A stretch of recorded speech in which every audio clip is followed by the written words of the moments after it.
नमस्कार साथियों, आपके अपने YouTube channel art inspire India पे आप सभी का हार्दिक स्वागत करता हूँ।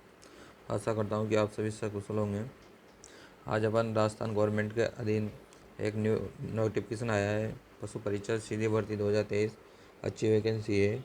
इसमें टोटल पोस्ट की बात करते हैं तो अपन कितनी है, इसमें टोटल पोस्ट 5,934 पद रखे गए हैं जो एनिमल डिपार्टमेंट के अंतर्गत आते हैं।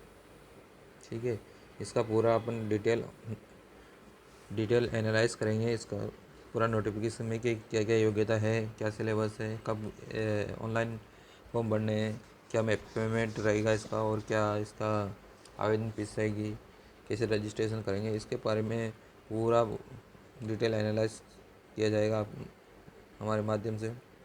चलते हैं, ये क्या योग्यता रहेगी, पाठ्यक्रम क्या रहेगा, आयु क्या रहेगी और आवेदन कब करना है। ठीक है, चलते हैं आगे। ये है राजस्थान। इसको जो पशु परिचर वैकेंसी को कौन कंडक्ट कराएगा, RSMSSB बोर्ड जयपुर वाली दुर्गापुरा में जो यहाँ पर इसका कार्यालय है वह कराएगा। और 6 अक्टूबर को इसका नोटिफिकेशन आया है। ठीक है, तो इसमें पोस्ट का नाम है पशु परिचर और इसमें नॉन TSP है कि टोटल पोस्ट है नॉन TSP की 5,281 और TSP की है 653। ठीक है, टोटल मिला के कितनी रखी गई है पोस्ट, 5,934 पोस्ट रखी गई है इसमें। ठीक है, इसमें क्या होता है, ऑनलाइन एप्लीकेशन फॉर्स ये वगैरह पूरा डिटेल दे रखा है। अब चलते हैं आगे, इसमें जो इम्पोर्टेंट चीज़ें हैं वो बताएं। अब आपको ऑनलाइन आवेदन कैसे करना है। अब इसमें क्या है, आपको इसमें SSO ID पे आपको ID बनानी है। उसमें वन टाइम रजिस्ट्रेशन करना होता है। तो उसमें क्या है, एक बार आप रजिस्ट्रेशन कर देते हो तो उसमें जितने भी राजस्थान गवर्नमेंट के अधीनस्थ बोर्ड के अंतर्गत जितनी भी वैकेंसी आती है तो उसमें कोई चार्जेस नहीं लगता। एक बार आपको फीस देना होगा, उसके बाद आपके जो फॉर्म है फ्री ऑफ कॉस्ट भराए में आएंगे। केवल भरने का ही चार्ज रहेगा, अगर स्वयं भर सकते हो तो वो भी अच्छा है। इसमें दे रखा है, हिसाब दे रखा है कि वन टाइम, यानी कि आपको SSO ID में रजिस्ट्रेशन कैसे करना है। इसमें RSMSSB.rajasthan.gov.in पे जाके इसका रजिस्ट्रेशन करना है। SSO ID पे जाके ID और पासवर्ड बना के उसमें इसके बाद यानी कि OTR वन टाइम रजिस्ट्रेशन नहीं करोगे तो आप इसका ऑनलाइन फॉर्म नहीं भर सकते हो। ठीक है, और इसमें क्या है कि जनरल OBC SC ST अलग अलग कैटेगरी की अलग अलग फीस रखी गई है। ठीक है, उस फीस के बारे में भी अपन पूरा एनालाइज करेंगे। और इसमें जो भी डिटेल मांगी है वो एकदम करेक्ट होना चाहिए। अगर आपने email ID, आधार कार्ड नंबर, कॉन्टैक्ट नंबर अगर ये थोड़ा गलत भर दिया तो आपको दिक्कत आएगी। इसमें फिर आपको करेक्शन करने के लिए भी 300 रुपये अलग से चार्जेस लगता है इसमें। तो इसलिए स्टार्टिंग में आप ऐसा फॉर्म भरिए कि आने वाले टाइम में आपको कोई प्रॉब्लम नहीं आ सके। ठीक है, तो चलते हैं आगे के पेज पे।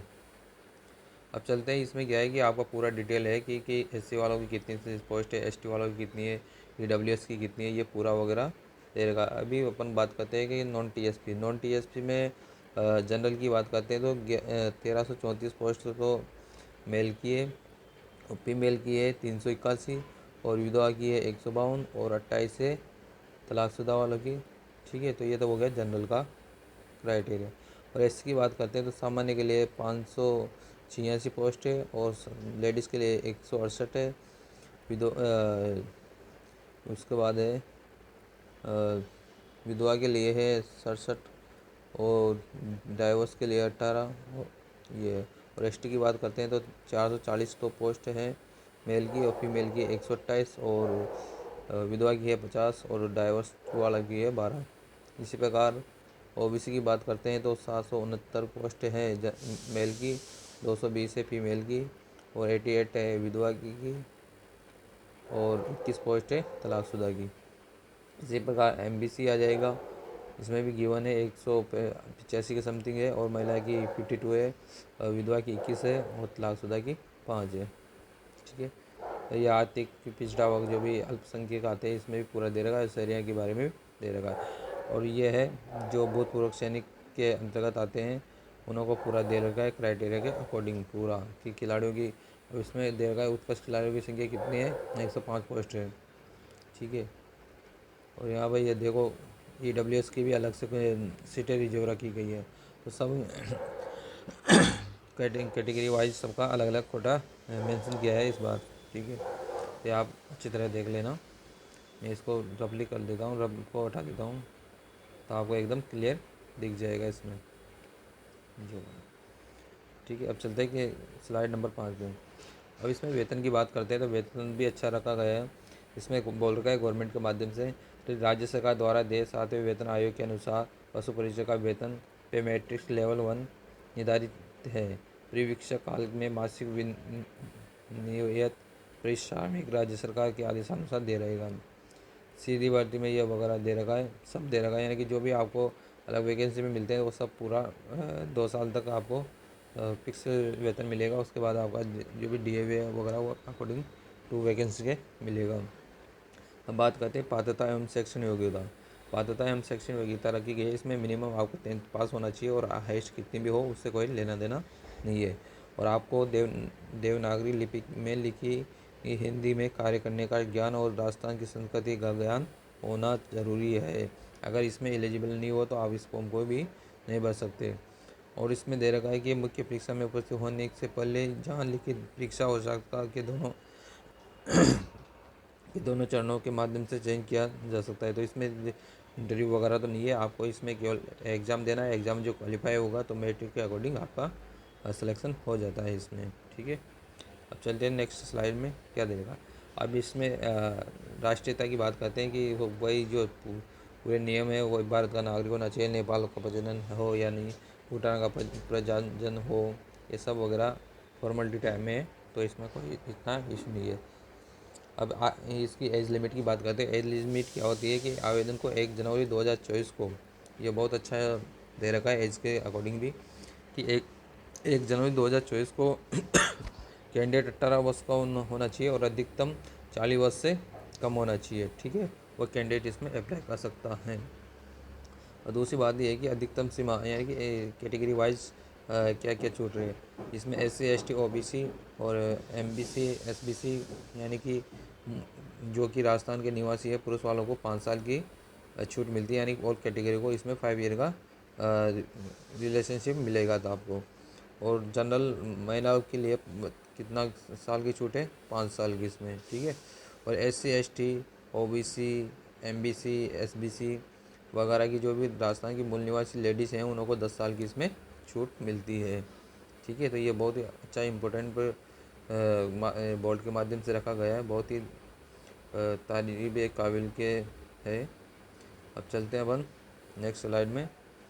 अब पेंशन की बात करते हैं। राजस्थान गवर्नमेंट ने एक कर्मचारियों के लिए एक वरदान साबित किया है कि पेंशन में क्या रखा है कि नए नियमों होने वाले अभ्यर्थियों को नए नियुक्त होने वाले कर्मचारियों के लिए नियमानुसार राज्य सरकार द्वारा देय पेंशन लागू होगी।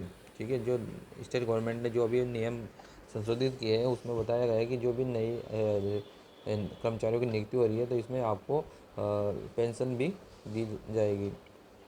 पंजीकरण वगैरह दे रखा है, देख लेना आप। और सबसे इम्पोर्टेंट बात है कि परीक्षा का माह एवं दिनांक। इसमें पशु परीक्षक के पदों की भर्ती परीक्षा बोर्ड द्वारा संभावित रख रखी है इसमें कि अप्रैल माह से जून 2024 के मध्य में आपका कभी भी एग्ज़ाम हो सकता है। ठीक है, अब आपका प्रवेश पत्र कहाँ मिलेगा, आपको SSO ID ओपन करना, वहाँ पर आपको वो एडमिट कार्ड में जाके वहाँ पर आप डाउनलोड कर सकते हो। उसके विभाग द्वारा भी आपको जो आप व्हाट्सअप नंबर मेंशन करोगे तो उसमें भी आपको इन्फॉर्म मिल जाएगी अधीनस्थ बोर्ड के माध्यम से। ठीक है, अब चलते हैं नेक्स्ट स्लाइड में क्या है। नेक्स्ट स्लाइड में दे रखा है कि ऑनलाइन आवेदन में संशोधित कैसे। अगर आपने ऑनलाइन फॉर्म भर दिया SSO ID के माध्यम से, अगर आपको उसमें कुछ आपको पता लगा है कि आप मेरे सरनेम में दिक्कत आ गई या कैटेगरी में प्रॉब्लम आ गई या कॉन्टैक्ट नंबर गलत डाल दे या फिर email ID गलत मेंशन होगी या एजुकेशन क्वालिफिकेशन में कुछ प्रॉब्लम आ गई, तो आप उसमें संशोधित कर सकते हैं। यानी कि लास्ट डेट, यानी कि इसमें ऑनलाइन फॉर्म भरने की लास्ट डेट, ऑनलाइन फॉर्म तो आप 13 अक्टूबर 2023 से 11 नवंबर 2023 तक भर सकते हो। तो 11 नवंबर 2023 के नेक्स्ट दिन से आपको 7 दिन के भीतर आपको संशोधित करना रहेगा। तो उसका जो चार्ज रखा है गया है ना इन्होंने, तो 300 रुपये रखा गया है। और इसमें सबसे इम्पोर्टेंट बात है कि अभ्यर्थी को फ़ोटो हस्ताते ये वगैरह देख ही लेना अच्छी तरह से, कोई दिक्कत नहीं है। तो इसमें यानी कि लास्ट डेट निकलने के बाद उसके 7 दिन के अंदर आप इसमें संशोधित कर सकते हैं और उससे संशोधित फीस रखी गई है, इसमें 300 रुपये आपको देना रहेगा। ये कोड के माध्यम से चार्जेस रखा गया है। तो आपको ऐसा फॉर्म भरना है स्टार्टिंग में कि आपको कोई परेशानी का सामना नहीं करना पड़े, 300 रुपये भी नहीं लगे आपके, तो केयरफुल रूप से फॉर्म को भरना है। ठीक है, अब चलते हैं नेक्स्ट है, ये सबसे इम्पोर्टेंट भूमिका रहती है कि कैंडिडेट को कोई भी वैकेंसी हो तो उसका सिलेबस के अकॉर्डिंग आपको रूपरेखा तैयार करना चाहिए कि किस सब्जेक्ट को कितना टाइम देना चाहिए, किस सब्जेक्ट को कम टाइम देना चाहिए। अब इसमें देखो परीक्षा की स्कीम एवं पाठ्यक्रम क्या रखा गया है। पशु परीक्षा पदों पर भर्ती हेतु परीक्षा की स्कीम देखो, इसमें आपको 2 भाग रहेंगे, भाग 1 भाग ए भाग बी। भाग ए में है आपके प्रश्नों की संख्या रहेगी 105। ठीक है, कुल अंक भी 105 रहेगा, यानी कि एक क्वेश्चन 1 नंबर का रहेगा। और भाग ब में रहेगा 45 क्वेश्चन आएंगे, 45 नंबर के रहेंगे। तो टोटल मिला के कितने हो गए, 150 क्वेश्चन 150 नंबर के रहेंगे आपके। और तो टाइमिंग भी अच्छा खासा दे रखा है, यानी कि 3 घंटे जीवन है आपका। ठीक है, 3 घंटे का टाइम रखा गया है 150 क्वेश्चन करने के लिए। तो टाइम में कोई दिक्कत नहीं है, अच्छा सूटेबल टाइम दे रखा है आपको। अब चलते हैं, बात करते हैं अपन पाठ्यक्रम के अनुसार समान अंक वाले बहुलिपि वगैरह ये बता दिया मैंने। अधिकतम 150 का है सी, और प्रत्येक सही उत्तर देने के लिए 1 अंक है सी, प्रत्येक गलत उत्तर देने के लिए। और इसमें सबसे इम्पोर्टेंट बात है कि देखो, अगर आप एक क्वेश्चन राइट करते हो तो 1 नंबर मिलता है, अगर एक क्वेश्चन गलत करोगे तो 1/4 यानी 0.25 नंबर लेस हो जाएंगे। और इसमें इस वैकेंसी में अगर आपको क्वालिफाई होना है तो 40% नंबर लाना अनिवार्य है। अगर 40% नंबर नहीं लेके आते हो तो आप इसमें एलिजिबल नहीं हो सकते। ठीक है, अब परीक्षा का जो स्तर रखा गया है वो किस स्तर पे आएंगे, इसमें क्वेश्चन सेकेंडरी लेवल के पाठ्यक्रम के अकॉर्डिंग ही पूछा जाएंगे। और इसमें जो अजीनस बोर्ड ने अभी हाल ही में आरपीएस के पैटर्न के अकॉर्डिंग 5 ऑप्शन भी प्रोवाइड करा दिया है। तो उसमें ये होता है कि अगर आपको क्वेश्चन का आंसर नहीं आ रहा है तो आप 5वें नंबर का ऑप्शन भरना ही ज़रूरी है। अगर एक क्वेश्चन छोड़ते हो तो उसका जो 1/4 मार्क्स काट लिया जाएगा, क्योंकि इसमें तो 1/4 नेगेटिव है तो इसका 1/4 ही काटा जाएगा। और बात करते हैं तो अपन अगर 10% से ज़्यादा अगर आप 5 ऑप्शन छोड़ते हो तो उस दौरान आपकी कॉपी को चेक नहीं किया जाएगा। तो ये केयरफुल रूप से ध्यान देना की ज़रूरत रहेगी आपको। ठीक है, अब चलते हैं इसके पाठ्यक्रम के माध्यम पाठ्यक्रम में क्या गिवन है देखो। भाग ए में राजस्थान जीके रहे, पूरा राजस्थान जीके रहेगा। और दैनिक साइंस रहेगी। देखो शुरू से स्टार्टिंग से बताता हूँ मैं। राजस्थान राज्य के विशेष संदर्भ के साथ माध्यमिक स्तर के सामान्य ज्ञान। ठीक है, दैनिक साइंस आई जाएगी, गणित आई जाएगी, सामाजिक अध्ययन आई जाएगा, भूगोल, हिस्ट्री, कल्चर, सामाजिक विषय एवं करंट अफेयर्स किसका आएगा, राजस्थान गवर्नमेंट का। तो आपको यानी कि सेंट्रल गवर्नमेंट का कोई जीके का लेना देना नहीं है।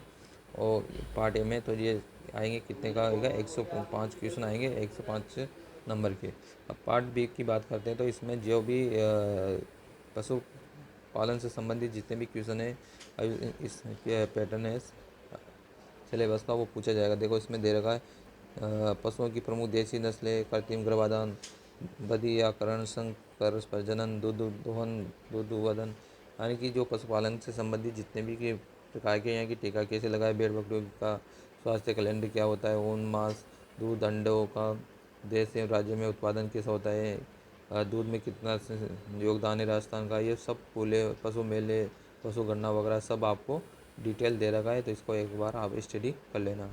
ठीक है, ये अब आवेदन आपको www.rsmssb.rajasthan.gov.in पे आपको ऑनलाइन अप्लाई करना है। और इसके कॉन्टैक्ट नंबर भी दे रखा है, अगर आपको फॉर्म भरने में अगर कोई भी प्रॉब्लम है तो इसमें संपर्क कर सकते हो।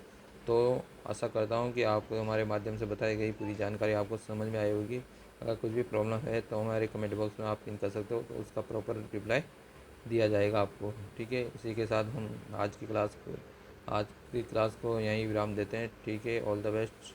आपके अपने YouTube channel hard inspire India को लाइक एंड सब्सक्राइब कीजिए, और जितने भी आपके व्हाट्सएप ग्रुप है तो उसमें भी शेयर करने की प्रयास करें ताकि आपका यूट्यूब चैनल आगे ग्रोथ हो सके। ठीक है, इसी के साथ जय हिंद, जय Bharat, all the best, thank you.